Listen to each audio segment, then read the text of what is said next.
తీసుకుందాం, అందుకని స్టాప్ చేస్తున్నాను. సోనీ హైదరాబాద్ నుంచి కాల్ చేస్తున్నారండి. సోనీ, హలో అండి. హలో సోనీ గారు చెప్పండి, మీరెట్లో ఘటన చూస్తున్నారా మీరు? అవునండి. యా, మీ అభిప్రాయం ఏంటి? మీరు ఏం మాట్లాడాలనుకుంటున్నారు? ఇది వచ్చేసి జడ్జిమెంట్ వచ్చింది కానీ 1 year లోపు వస్తే మంచిగా ఉంటుందండి మహిళలకి. ఎందుకంటే వాళ్ళు సెకండ్గా వాళ్ళు మ్యారేజ్ చేసుకోవాలన్నా కానీ వాళ్ళకి లైఫ్ ఉంటుంది.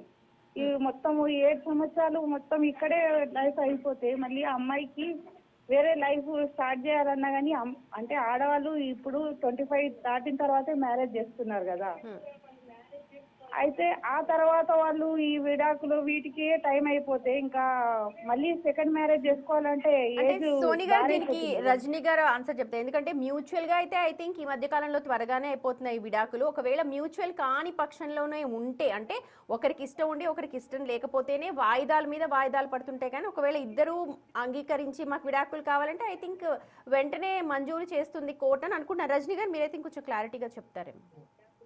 Exactly madam. Mutual understanding, mutual divorce అది వేరుగా ఉంటది. కానీ ఆడబిడ్డ నేను ఈ పరిస్థితిలో ఉన్నాను, ఈ దరిద్రాన్ని వదిలించుకోవాలి, నా బిడ్డలు నేను చూసుకోవాలి, పోషించుకోవాలి, అతని దగ్గర ఉంటే నా బిడ్డలు పాడైపోతారు, నా మీద ఇటువంటి పరిస్థితుల్లో అతను దాడి చేసినాడు అంటూ ఎవిడెంటరీగా ప్రూవ్ చేసుకోగలిగితే విత్ ఇన్ ద 2 years లో మనం డైవర్స్ పొందొచ్చండి. విత్ ఇన్ 2 years లో. అంటే అక్కడ ఏమవుతుందంటే అడ్వకేట్లు కూడా ఇటు అటు ఇద్దరు మాట్లాడుకొని ప్రొలాంగ్ చేయడం వల్ల కేసు డిలే అవుతుందండి.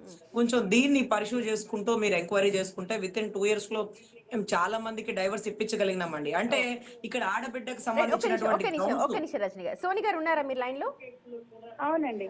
సోనీ గారు, ఇప్పుడు మీరెట్లో అలా జరిగింది ఘటన కదా, అంటే మన భారతదేశంలోనే జరిగింది. కానీ మన సమాజంలో నిజంగా అది మనం ఆహ్వానించగలమా? అలాగా అమ్మాయిని పెళ్లి కూతురిని చేసి ఎంత పంపిస్తామో మళ్ళీ అలాగే తెలిసింది. అంటే మాకు తెలిసిన ఒకటి ఘటన అయ్యిందండి. అంటే మ్యారేజ్ అవ్వగానే గొడవలు అయ్యాయి. ఆ అమ్మాయికి ఆల్రెడీ 25 years దాటే ఉంది.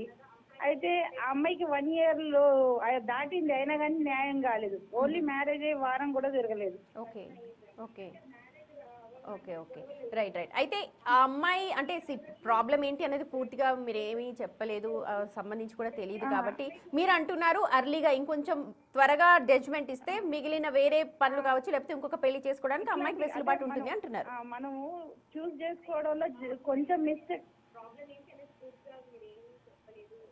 మీరు టీవీ వాల్యూమ్ తగ్గించాలండి సోనీ గారు. టీవీ వాల్యూమ్ తగ్గించి డైరెక్ట్గా మాతో ఫోన్లో మాట్లాడండి, అప్పుడు కొంచెం లాగ్ ఉండదు. అవునండి. ఎందుకంటే మనము సంబంధాలు చూస్ చేసుకోవడంలో మిస్టేక్ అయినా కానీ